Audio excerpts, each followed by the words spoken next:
An angry Britain voted for change last week and kicked the Conservative Party to the curb after 14 years. UK's Labour Party won big when prosecutor-turned-politician Keir Starmer trounced the opposition. In nearby France, politics are in gridlock. There is a hung parliament and uncertainty about what is next after a snap election on Sunday. Analysts predicted a far-right sweep, but instead the left-wing New Popular Front won a solid number of seats. The French President Emmanuel Macron cast the country into turmoil last month by calling for snap elections. His centrist party came in second with 150 seats. These results did surprise some, as political analysts had predicted shifts to the right. So let's get into what's happening here and what comes next. Here with us to explain Europe's political landscape is Niall Stanage, The Hill's White House columnist. Thanks for joining us, Niall. Pleasure to be here.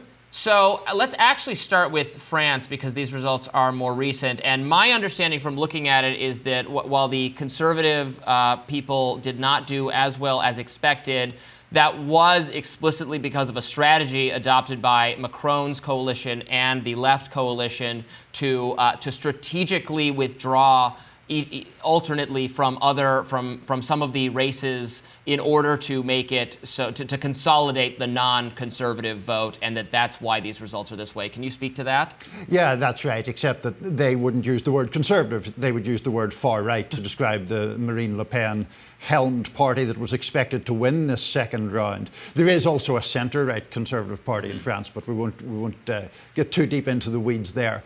Basically what happened was, in this second round, there were many constituencies in which three candidates had qualified for the runoff.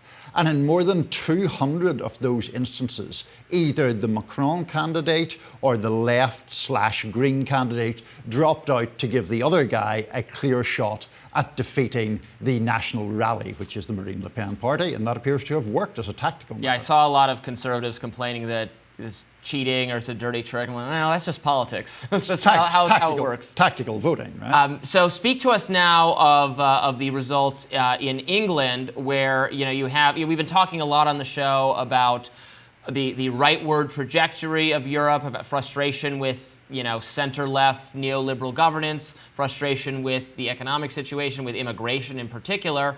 But here in England, where the Conservatives have been in charge for forever, you have the kind of revolution, the shift, the changing of the guard actually benefiting the centre-left in England. Talk about that. Yeah, absolutely. A very big win for Keir Starmer's Labour Party here. Starmer, for people who aren't familiar with him, is a sort of quasi-Tony Blair kind of figure. Centre-left, not hard-left by any stretch. Very different from his predecessor, Jeremy Corbyn. Long story short, I think a large part of this was the voters being tired of Conservative rule after 14 years. Again, there's a lot of tactical voting or political maths involved here, because what happened was Labour made huge gains in seats while only increasing its share of the vote by 2%. What actually produced this result was the Nigel Farage, the ultra-Eurosceptical party, ate into the Conservative vote massively. So the Conservatives went down about 20 points. Labour increased by 2, and that was enough to give Labour this big majority. And I think we need to understand the Labour Party that we have today is not the Labour Party of some time ago. We did see Jeremy Corbyn decide to run as an independent and kept his seat. This was a decision largely made over the Labour Party's lack of recognition of the state of Palestine and calling for a ceasefire. Can you speak to that division on the left in the UK a little bit? Yeah, I think that was really important, and it's an important point to raise, Jess, because it wasn't only Jeremy Corbyn, although of course he's the most prominent person affiliated with that kind of view.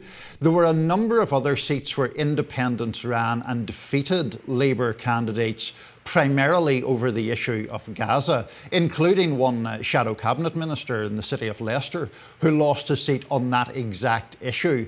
So while on one hand Starmer was trying to position the Labour Party in a more centrist role, they clearly lost votes over Gaza and lost some seats over Gaza as well. I also want to ask about what we can draw in terms of lessons from France. A lot of people have framed this U.S. election as the far right versus potentially centrists and the left in the U.S. as well. And we did see this election and the organizing come together in a very short amount of time, when we have Democratic strategists saying we wouldn't have enough time to replace Biden with another candidate. And also we have to frame this as democracy's at stake. You have to vote the far right out, no matter if you like our platform or not. Whereas in France, there was a clear policy platform of this coalition of leftists, and it was organized quite fast. Do you think there's parallels the Democratic Party in the US can learn from? I certainly think it's interesting how quickly that leftist Green coalition in France came together. And like you say, Jess, it was specific policies as well, lowering the age of retirement, for example, actually making the seeking of amnesty easier, which is sort of runs against the current grain of thinking on migration topics. Now, obviously, there are a lot of differences. We don't want to overdo the parallels. The other thing I would say as a cautionary note is in vote share, the Marine Le Pen party still came top. Now, this is complicated because of the tactical voting, but they still got more votes than anyone else. So it's still, if you're opposed to the far right, a fairly ominous situation in terms of her capacity to sort of mainstream that party. I think it speaks to an anti-incumbency mood that is taking hold in the world. Voters seem angry with the situation, whether in Europe, whether here, seem frustrated with leadership in England that ended up benefiting the Labour Party. In France, this has benefited the left and the right. But people are frustrated with the direction of their countries, with the leadership, with the policies they've seen. And if you're applying that lesson to the American political landscape, in addition to all of the problems Biden's having right now, it would seem to be painting a grim picture. Well, certainly, Macron in France was the big loser of this election. This idea that you could form a coalition and a new party that was neither left nor right, that got very heavily rebuked. He will be term limited out at the next presidential election, so it won't affect him personally. I do agree that there is an anti-incumbency, anti-elite, anti-establishment kind of sentiment, both internationally and here at home. We'll have to see how that plays out, but yes, it doesn't bode particularly well for Biden, I don't think. And I think it's also important to note that policies that are considered far left in the US are not as far left in France. We have people taking to the streets when they threaten to, increase the retirement age by just a couple of years. But they promised to lower France's monthly minimum wage, lowering the legal retirement age, building 1 million new affordable homes, and freezing the prices of basic necessities, including food, energy, and gas. A lot of these promises were not what we would think of when we think of the far left, in France at least. But in the US, these are things you don't even touch. You're a terrible communist if you think food should be affordable in the US. And so it's very interesting to think that there are some populist policies that are popular among the working class that I think could really benefit someone like Joe Biden, and that might be one of the only parallels we can take away.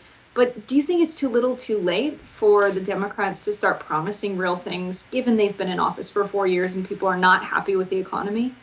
To the final specific point, Jessica, I always think it's difficult for an incumbent party to make the case that it's going to enact sweeping change if it hasn't done so far, because you're always vulnerable to the argument, well, why didn't you do that when you started rather than now?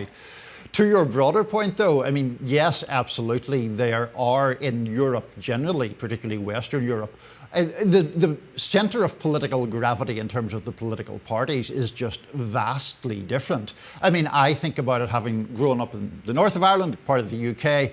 The argument for universal health care there was won in the 1940s by a socialist Labour MP called Aaron Bevan.